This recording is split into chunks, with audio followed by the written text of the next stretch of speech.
کی ایک آیت مبارکہ ہے۔ اللہ تبارک و تعالی مجھے صحیح اور حق بیان کرنے کی توفیق عطا فرمائے۔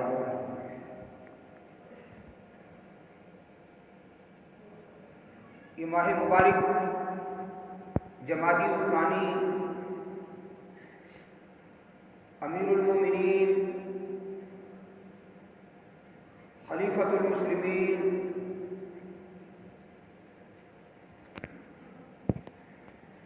رسول اللہ صلی اللہ علیہ وسلم کے یار غار اور یار مزار نبی اکرم صلی اللہ علیہ وسلم کے اول جانشین اور افضل البشر بعد الانبیاء خلیفہ بلا فصل سیدنا ابو بکر صدیق رضی اللہ تعالی عنہ ان کے وصال کا، ان کے عرس مبارک کا مہینہ ہے۔ سیدنا صدیق اکبر رضی اللہ تعالی عنہ ایک مرتبہ رسول کریم صلی اللہ علیہ وسلم نے صدیق اکبر سے پوچھا کہ اے صدیق، تمہیں وہ وعدے والا دن روز میثاق یاد ہے؟ عرض کی یا رسول اللہ صلی اللہ علیہ وسلم، مجھے وہ دن بھی یاد ہے اور مجھے یہ بھی یاد ہے کہ سب سے پہلے بلا آپ نے ارشاد فرمایا تھا، یعنی روز میثاق۔ اللہ تبارک و تعالیٰ نے جب تمام روحوں سے اپنی ربوبیت کا وعدہ لیا تو اس میں ہر روح نے اللہ کی بندگی کا اقرار کیا، سب نے بلا کہا، کیوں نہیں؟ تو سب سے پہلے اللہ کی بارگاہ میں لفظ بلا جو عرض کیا، یعنی اس وعدے کا جو اقرار کیا، وہ رسول اللہ صلی اللہ علیہ وسلم کی ذات گرامی ہے۔ اور سیدنا صدیق اکبر رضی اللہ تعالی عنہ نے عرض کی یا رسول اللہ صلی اللہ علیہ وسلم، مجھے یہ بھی یاد ہے، مجھے وہ دن بھی یاد ہے اور مجھے یہ بات بھی یاد ہے کہ سب سے پہلے اللہ کی بارگاہ میں جس ہستی نے جواب دیا تھا یا رسول اللہ، وہ آپ تھے۔ اس حدیث پاک سے جہاں رسول اللہ صلی اللہ علیہ وسلم کی عظمت و شان ظاہر ہوتی ہے کہ اللہ کی ربوبیت کا سب سے پہلے اقرار کرنے والی ہستی رسول اللہ صلی اللہ علیہ وسلم کی ذات گرامی ہے۔ اور ساتھ یہ بھی معلوم ہوا کہ صدیق اکبر کی سنگت حضور سے کب، حضور کے ساتھ صدیق اکبر کی سنگت کب سے ہے، یہ سنگت کب سے ہے، یہ دوستی، یہ معیت جس کو قرآن مجید نے بیان فرمایا والذین معہ، وہ لوگ جو رسول اللہ صلی اللہ علیہ وسلم کی معیت رکھنے والے ہیں، جو حضور کا ساتھ دینے والے ہیں۔ ویسے تو تمام صحابہ کرام کو حضور کی معیت حاصل ہے، صحابی بنتا ہی اس وقت ہے جب اسے رسول پاک کی معیت حاصل ہوتی ہے، لیکن قربان جائیے صدیق اکبر کی معیت پر کہ یہ ساتھ کب سے ہے، روحیں بھی وہاں ایک ساتھ تھی، عالم ارواح میں بھی ایک ساتھ تھے۔ صدیق اکبر عرض کرتے ہیں یا رسول اللہ صلی اللہ علیہ وسلم، جب آپ نے بلا کہا تھا مجھے وہ بھی یاد ہے کہ سب سے پہلے آپ نے بلا فرمایا تھا۔ اور سامعین محترم، یہ ازلی دوستی، یہ ازل کی سنگت، یہ ازل کی معیت، اللہ اکبر، جب اس دنیا میں تشریف لائے تو دونوں کا خمیر جہاں سے رسول پاک صلی اللہ علیہ وسلم کی ولادت باسعادت کے لیے جہاں سے مٹی لی گئی، وہیں سے صدیق اکبر کی خمیر کی مٹی لی گئی۔ دونوں کا خمیر ایک مٹی سے بنا ہے، اور اس پر دلیل یہ ہے رسول اللہ صلی اللہ علیہ وسلم نے فرمایا انسان جہاں دفن ہوتا ہے وہیں سے اس کی پیدائش کے لیے مٹی لی جاتی ہے. یہ حضور کا فرمان ہے. جہاں انسان دفن ہوتا ہے اس کے دفن ہونے کی جگہ سے اس کی پیدائش کی مٹی لی جاتی ہے. قربان جائیے صدیق اکبر کی شان پر کہ جس مٹی سے رسول اللہ صلی اللہ علیہ وسلم کی ولادت بسعادت کے لیے خمیر لیا گیا اسی مٹی سے صدیق اکبر کی خمیر کے لیے بھی وہاں سے مٹی لی گئی. اور پھر وہ مٹی کون سی ہے؟ وہ مٹی کون سی ہے جہاں سے دونوں کے خمیر کے لیے مٹی لی گئی؟ وہ مٹی وہ ہے جس کو رسول اللہ صلی اللہ علیہ وسلم نے جنت کا ٹکڑا فرمایا. سرکار دو عالم صلی اللہ علیہ وسلم نے ارشاد مبارک فرمایا ما بین حجرتی و روضتی ما بین حجرتی و منبری روضۃ من ریاض الجنہ. رسول کریم رؤوف الرحیم صلی اللہ علیہ وسلم نے ارشاد مبارک فرمایا میرے حجرے اور میرے منبر کے درمیان والی جگہ یہ جنت کے ٹکڑوں میں سے ایک ٹکڑا ہے. مفسرین نے فرمایا محققین نے فرمایا کہ علامہ ابن حجر اسقلانی نے فرمایا کہ رسول اللہ صلی اللہ علیہ وسلم کی قبر مبارک والی جگہ اور وہ ریاض الجنہ کا جو ٹکڑا ہے جہاں رسول اللہ صلی اللہ علیہ وسلم کا روضہ پاک ہے اور روضہ پاک سے بھی کچھ اضافی جگہ جہاں حجاج کرام وہاں نفل ادا کرتے ہیں جس کو ریاض الجنہ کہا جاتا ہے. حضور کے منبر کے ادھر ادھر جتنا ٹکڑا ہے روضہ پاک سمیت جگہ یہ ریاض الجنہ میں شامل ہے. یہ ریاض الجنہ میں شامل ہے. یہ جنت کا ٹکڑا ہے. معلوم یہ ہوا کہ رسول اللہ صلی اللہ علیہ وسلم کی ذات اقدس حضور کی ذات کا خمیر بھی وہیں سے لیا گیا جہاں سے صدیق اکبر کا خمیر لیا گیا ہے. دونوں کی مٹی ایک جگہ سے لی گئی اور وہ جنت کی مٹی ہے. یہ کتنے بدبخت لوگ ہیں جو انہیں جہنمی کہتے ہیں جو صدیق اکبر کو ان کی شان میں بے ادبی و گستاخی کرتے ہیں. آج چند دن قبل پھر ان بدبختوں نے ملعونوں نے روافض نے صدیق اکبر رضی اللہ تعالیٰ عنہ کی شان اقدس میں بے ادبی گستاخی کی معاذ اللہ ان کو کافر تک کہا. لیکن ہماری حکومت ٹس سے بس نہیں ہوتی بلکہ حکومت ان کی اعلی کار بنی ہوئی ہے. حکومت ان کو سپورٹ کرتی ہے ان کو گرفتار نہیں کرتی. حکومت ان کو سپورٹ کرتی ہے. یوں لگتا ہے جیسے اس ملک پر روافض کا اور مرزائیوں کا گویا قبضہ ہو چکا ہے.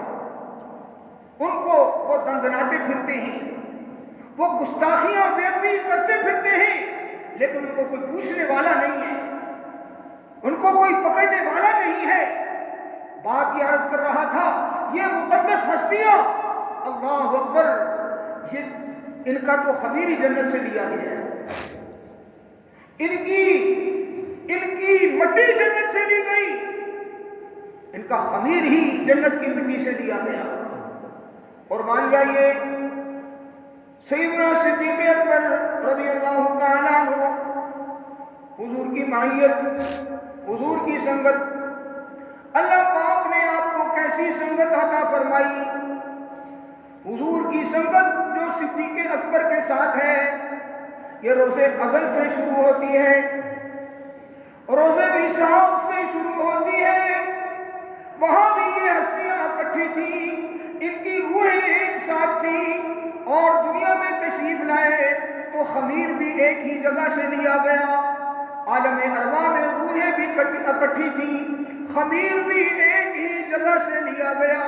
قربان جائیے پھر دنیا میں تشریف لائے تو بچپن بھی حضور کی سنگت میں گزرا، جوانی بھی حضور کی سنگت میں گزری، حضور کی معیت میں گزری، اور جوانی کے بعد بڑھاپا بھی حضور کی معیت میں گزرا، اور پھر اللہ پاک نے کیا شان عطا فرمائی، وہ روحیں جو عالم ارواح میں ایک تھی، ان کا خمیر بھی ایک جگہ سے لیا گیا، اللہ پاک نے ان کو دفن بھی ایک ہی جگہ پر فرمایا،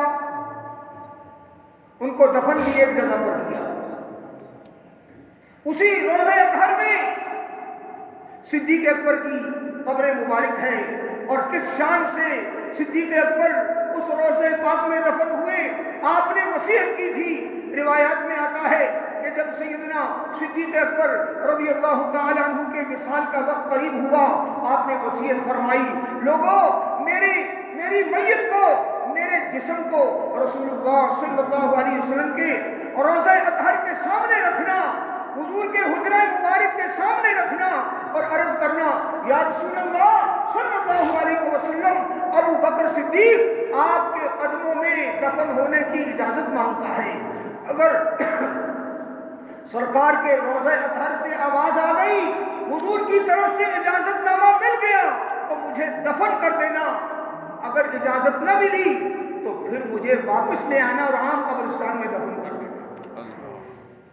روایات میں آتا ہے جب سیدنا صدیق اکبر رضی اللہ تعالی عنہ کی چارپائی روضہ مبارک کے سامنے رکھی گئی اور صحابہ کرام نے اجازت مانگی، عرض کی، یا رسول اللہ صلی اللہ علیہ وسلم، صدیق اکبر آپ کے قدموں میں حاضر ہیں، اندر آنے کی، اندر دفن ہونے کی اجازت مانگتے ہیں۔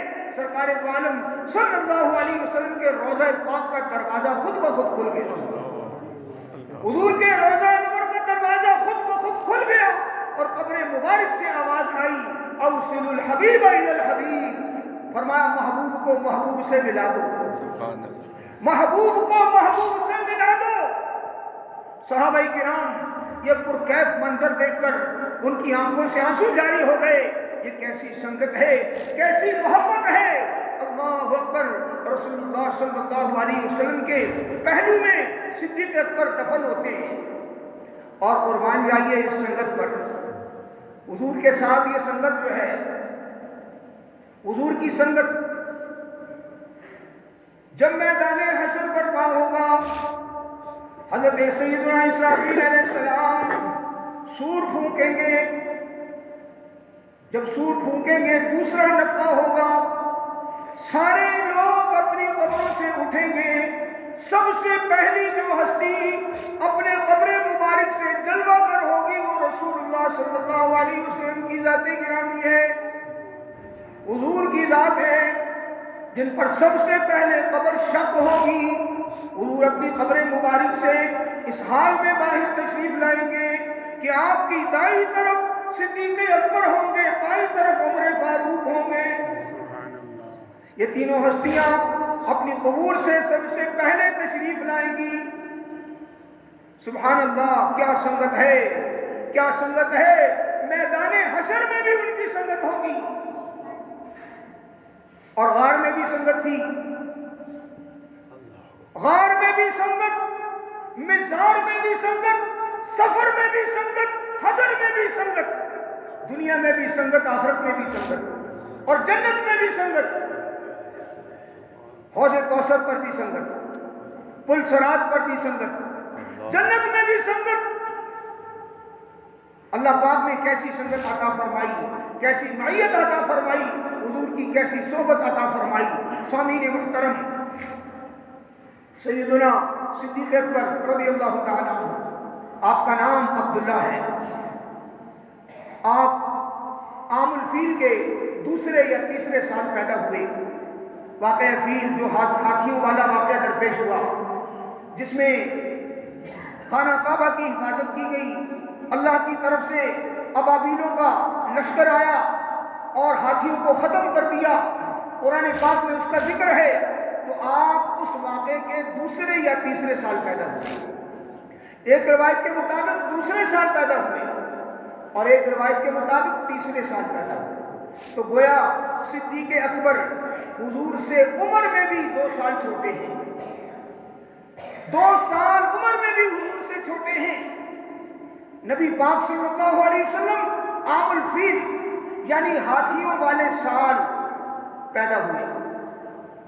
جس سال عام الفیل کا واقعہ یعنی ہاتھیوں کا واقعہ حادثہ فیل جس سال پر پیش ہوا، عام سال کو کہتے ہیں، عام الفیل یعنی ہاتھیوں والے سال، جس سال میں ہاتھیوں کے لشکر کو تباہ کیا گیا، رسول اللہ صلی اللہ علیہ وسلم اسی سال پیدا ہوئے ہیں، اور صدیق اکبر اس سے دوسرے یا تیسرے سال میں پیدا ہوئے ہیں۔ اور سیدنا صدیق اکبر رضی اللہ تعالیٰ عنہ آپ کو بارگاہ رسالت سے کیا القابات ملے، ذرا دروشی پڑھ لیں۔ صلی اللہ علیہ وسلم جب معراج شریف پر تشریف لے گئے، واپس تشریف لائے، تو آپ نے لوگوں کو جمع کیا، کفار بھی اس میں شامل تھے۔ آپ نے واقعہ معراج بیان کیا کہ اس طرح اللہ پاک نے مجھے یہ شان عطا فرمائی کہ میں مسجد حرام سے مسجد اقصیٰ گیا، وہاں سے آسمانوں کی طرف تشریف لے گیا، اور وہاں سے پھر یعنی پورا واقعہ معراج حضور نے جب بیان فرمایا تو کفار نے کہا آج موقع ہے، آج موقع ہے صدیق اکبر کو حضور سے جدا کرنے کا، آج ہم ان کو حضور سے جدا کرتے ہیں۔ کفار مل کر صدیق اکبر کے دروازے پر گئے، کہنے لگے اے ابو بکر، آپ بڑے سمجھدار ہیں، آپ بڑے عقل مند ہیں، ہم آپ سے ایک بات پوچھنا چاہتے ہیں، اگر کوئی شخص یہ کہے کہ میں اتنے تھوڑے سے وقت میں مسجد حرام سے مسجد اقصیٰ کی میں نے سیر کی، پھر مسجد اقصیٰ سے میں نے آسمانوں کی سیر کی، جنت اور دوزخ کی سیر کی، تھوڑے سے وقت میں میں واپس بھی آ گیا، اے ابو بکر کیا تم اس بات کو ماننے کے لیے تیار ہو؟ تو سیدنا ابو بکر صدیق نے فرمایا اے کفار مکہ، اگر یہ بات میرے آقا مولا نے کہی ہے تو میں اس پر ایمان لاتا ہوں، میرا اس پر ایمان ہے۔ اگر یہ بات میرے حضور نے ارشاد فرمائی ہے، اگر یہ بات میرے آقا نے ارشاد فرمائی ہے تو ابو بکر کا اس پر ایمان ہے۔ کفار نادم اور ذلیل ہو کر ابو بکر صدیق کے دروازے سے واپس لوٹے۔ ادھر سے اللہ پاک نے جبریل امین علیہ السلام کو بھیجا، جبریل امین علیہ السلام کو بھیجا، فرمایا اے جبریل جا کر میرے محبوب کو بتا دو کہ آج کے بعد ابو بکر کا نام صدیق ہے، آج کے بعد ابو بکر کا نام صدیق ہے۔ اللہ اکبر، صدیق تو تمام صحابہ کرام ہیں، صدیق ہر صحابی ہے، کیونکہ صحابی بنتا ہی تب ہے جب رسول اللہ کی تصدیق کرتا ہے۔ جو توحید و رسالت کی تصدیق کرنے والا، ہر توحید و رسالت کی تصدیق کرنے والا صدیق ہے، لیکن صدیق کی شان ہی نرالی ہے، اللہ نے انہیں صدیق اکبر بنایا۔ اور صدیق اکبر کا معنی کیا ہے؟ سب سے بڑا تصدیق کرنے والا، سب سے بڑا تصدیق کرنے والا۔ اللہ پاک نے بذریعہ وحی ابو بکر کو صدیق کا لقب عطا فرمایا۔ اور آپ کو صدیق اکبر کیوں کہتے ہیں؟ اس لیے کہ ہر شخص صدیق ہونے کا دعویٰ کرتا ہے، ہر مسلمان صدیق ہے، لیکن وہ صدیق اکبر ہے جس کو خدا صدیق کہتا ہے۔ صدیق ہونے کا دعویٰ تو ہر کوئی کرتا ہے، ہر شخص صدیق ہونے کا دعویٰ کرتا ہے۔ مومن ہوتا ہی اس وقت ہے جب پہلے صدیق بنتا ہے، پہلے توحید و رسالت کی تصدیق کرتا ہے، تصدیق کرنے کے بعد ہی وہ مسلمان ہوتا ہے۔ لیکن قربان جائیے اس ہستی پر جس کو صدیق کا لقب خود اللہ عطا فرمائے۔ لفظ صدیق میں اگر غور کر لیں، ان بدبختوں کو پتہ چل جائے کہ صدیق ہوتا ہی وہ ہے جو مسلمان صدیق اکبر پر کفر کے فتوے لگانے والے وہ خود کافر ہیں، خود ملعون ہیں، خود لعنتی ہیں جو انہیں کافر کہتے ہیں۔ وہ صدیق کا نام ہی بتا رہا ہے، اللہ نے ابو بکر کا نام ہی صدیق رکھا ہے تاکہ ہر شخص کو پتہ چل جائے کہ صدیق مومن ہے، کیونکہ صدیق ہوتا ہی وہ ہے جو مومن ہو، صدیق ہوتا ہی وہ ہے جو توحید اور رسالت کی گواہی دینے والا ہو، جو توحید اور رسالت کی گواہی دینے والا ہو۔ اور توحید اور رسالت کی گواہی تو منافقوں نے بھی دی، منافق بھی گواہی دیتے تھے لیکن وہ دل سے تصدیق نہیں کرتے تھے، دل سے تصدیق نہیں کرتے تھے۔ ابو بکر نے جس طرح زبان سے کلمہ پڑھا ہے اسی طرح ابو بکر کے دل نے تصدیق کی ہے، اسی وجہ سے اللہ پاک نے ان کو صدیق کا لقب عطا فرمایا۔ اگر وہ صرف زبان سے کلمہ پڑھتے، دل سے نہ پڑھتے تو کیا وہ صدیق ہوتے؟ کیا اللہ نے صدیق کہتا؟ اللہ اس کے رسول نے، اللہ نے بھی انہیں صدیق کہا، رسول اللہ نے بھی انہیں صدیق کہا، اور سارے ایمان والوں بھی انہیں صدیق اکبر مانتے ہیں۔ معلوم ہوا جو صدیق کو کافر کہے وہ اللہ کی بات کو بھی جھٹلانے والا ہے، جو صدیق کو کافر کہے وہ رسول اللہ کا انکار کرنے والا ہے، اور جو صدیق اکبر کو کہے وہ قرآن کا انکار کرنے والا ہے، کیونکہ قرآن میں اللہ پاک نے صدیق اکبر کی شان میں فرمایا والذی جاء بالصدق وصدق به اولئک هم المتقون۔ اللہ پاک نے فرمایا والذی جاء بالصدق، وہ ہستی جو سچ لے کر آئی، وہ ہستی جو سچ لے کر آئی، وصدق به، اور وہ ہستی جس نے اس سچ کی تصدیق کی، وہ ہستی جس نے اس سچ کی تصدیق کی۔ تمام مفسرین نے یہ بات لکھی ہے، بڑی بڑی تمام تفاسیر کھول کر دیکھ لیں، مفسرین نے لکھا ہے یہاں تصدیق سچ لے کر آنے والی ذات رسول اللہ کی ہے، اور سچ کی تصدیق کرنے والی ذات ابو بکر صدیق کی ہے۔ تو سامعین محترم، سیدنا صدیق اکبر رضی اللہ تعالیٰ عنہ، انہیں صدیق کا لقب اللہ کی طرف سے ملا ہے۔ اور صدیق اکبر کون ہے؟ اللہ اکبر، صدیق اکبر وہ ہے، صدیق کی کیا شان ہے؟ آئیے حضور سے پوچھتے ہیں، نبی پاک سے پوچھتے ہیں یا رسول اللہ آپ کے صدیق کی کیا شان ہے؟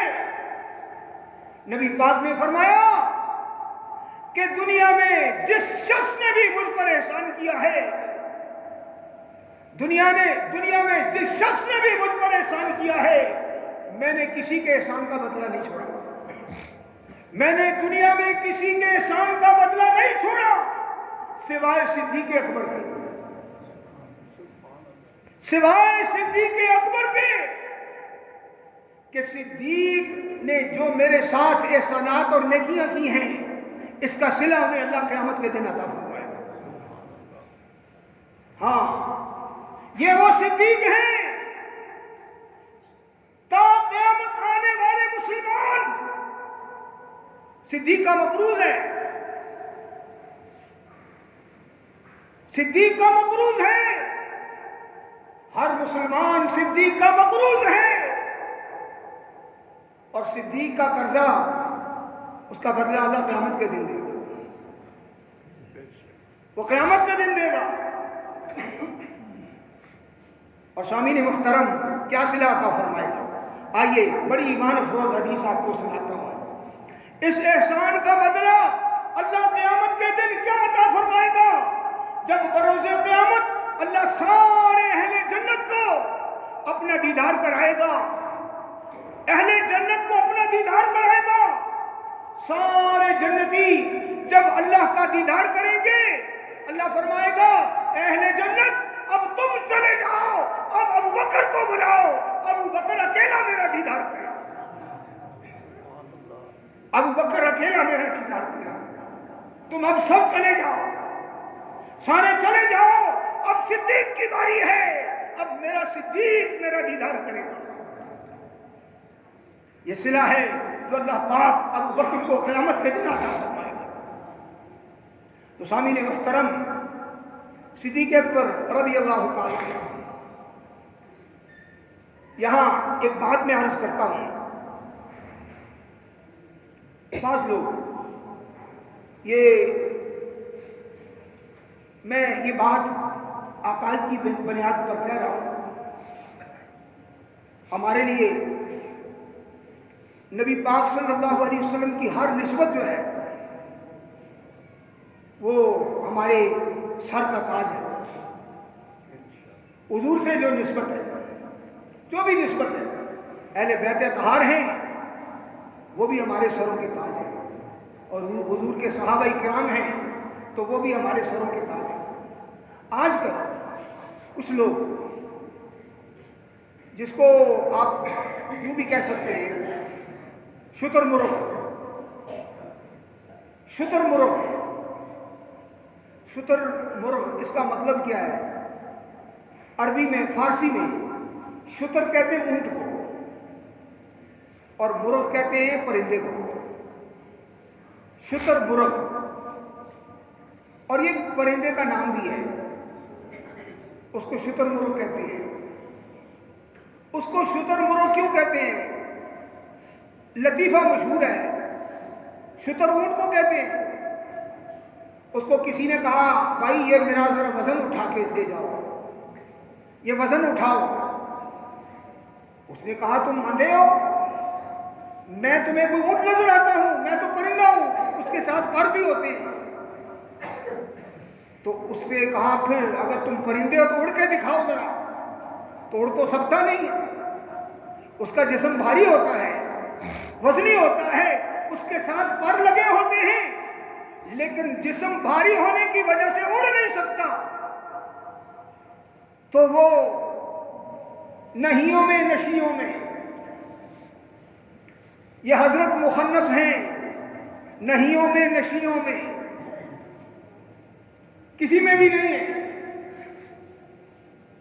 تو وہ شتر مرغ کی مثال ہے، اگر اسے کہیں وزن اٹھاؤ کہتا ہے میں پرندہ ہوں، اگر اسے کہا جائے اڑ کے دکھاؤ تو کہتا ہے میں تو اونٹ ہوں۔ بہرحال آج بھی کچھ لوگ سیدنا صدیق اکبر رضی اللہ تعالیٰ کے بارے میں ہم میں سے کہتے ہیں جی حضور کے پہلے خلیفہ جو ہے سیاسی لحاظ سے وہ ابو بکر ہیں، اور روحانی اعتبار سے حضرت علی ہے۔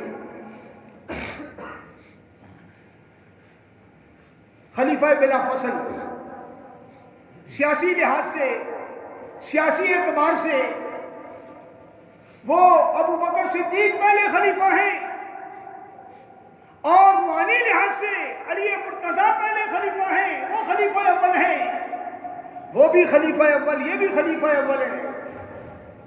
یہ فلسفہ سمجھ نہیں آتا، یہ عقل سے باہر ہے۔ اور یہ بات وہ لوگ کہتے ہیں جو شتر مرغ ہوتے ہیں،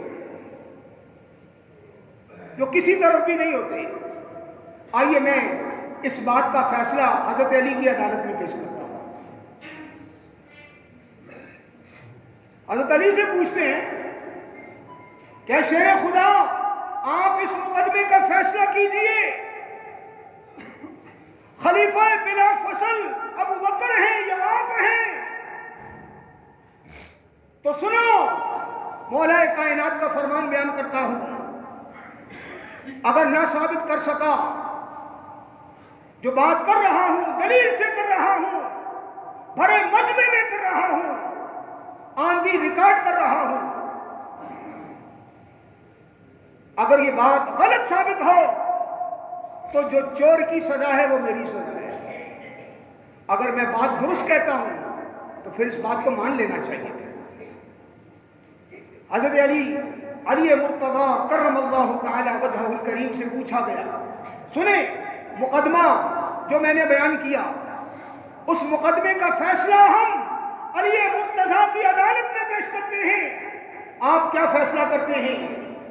حضرت علی مرتضیٰ کرم اللہ وجہہ الکریم سے پوچھا گیا سیدنا صدیق اکبر کی خلافت کے بارے میں، ان کی بیعت کے بارے میں، ان کی خلافت کے بارے میں، تو علی مرتضیٰ نے کیا جواب دیا؟ فرمایا جس ہستی کو حضور نے ہمارے مصلی کا امام بنایا ہے اس کو ہم اپنی دنیا کا امام کیوں نہ بنائیں؟ یہ حضرت علی نے جواب دیا ہے۔ سنیں پھر یہ بات میں بالکل باحوالہ کر رہا ہوں، اور یہ بات شیعوں کی کتب میں بھی موجود ہے، ہماری کتابوں میں احادیث میں تو ہے ہی ہے، شیعوں کی کتب میں بھی یہ بات موجود ہے۔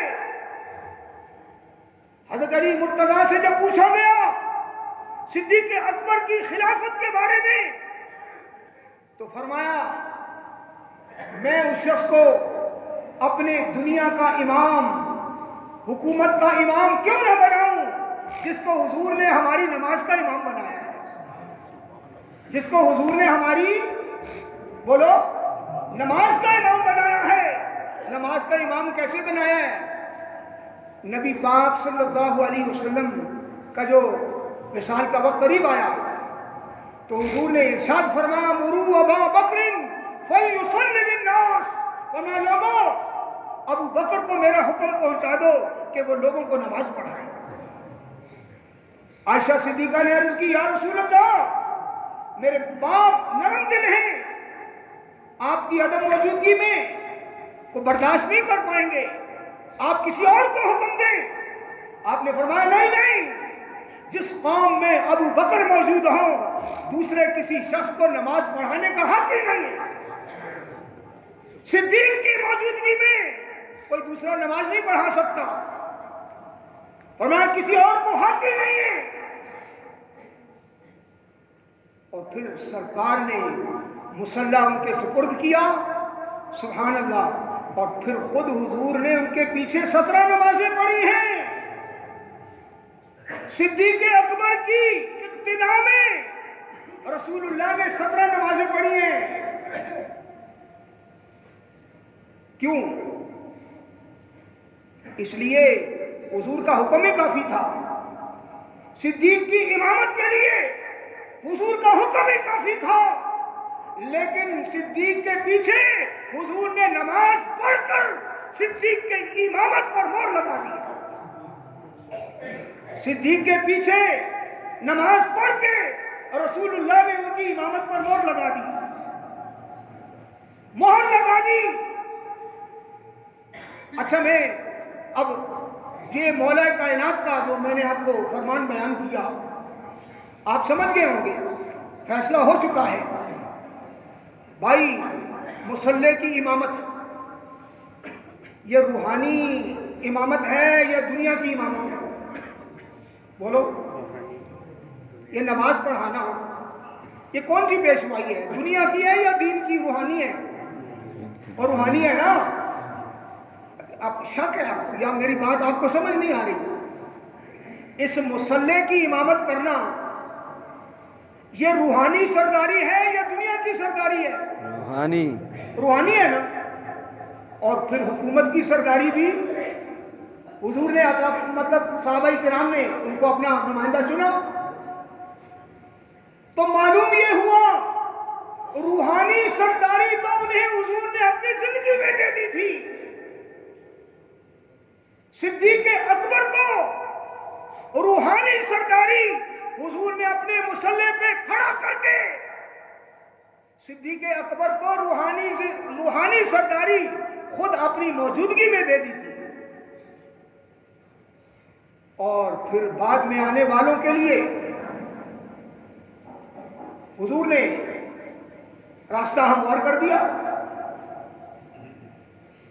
بعد کے لیے کہ بڑی چیز جب حضور نے دے دی، جب حضور نے اپنا مصلی جو ہے صدیق کے حوالے کر دیا، پیچھے کیا چیز رہ گئی ہے؟ اور پیچھے رہ کیا گیا؟ جب حضور نے اپنا مصلح صدیق اکبر کے حوالے کر دیا، پیچھے کیا چیز رہ گئی؟ اور دین کے مقابلے میں دنیا کی حیثیت کیا ہے؟ کیا حیثیت ہے دنیا کی؟ معلوم یہ ہوا حضرت علی کے اس فرمان سے یہ پتہ چلا کہ ابو بکر صدیق حضور کے خلیفہ بلا فصل روحانی طور پر بھی ہیں اور سیاسی طور پر بھی ہیں، دونوں طور پر صدیق اکبر جو ہیں وہ رسول اللہ صلی اللہ علیہ وسلم کے خلیفہ بلا فصل ہیں۔ کچھ وقت اگر اوپر ہو چکا ہے، میں معذرت چاہتا ہوں، آخر میں یہ اعلان آپ سماعت فرما لیں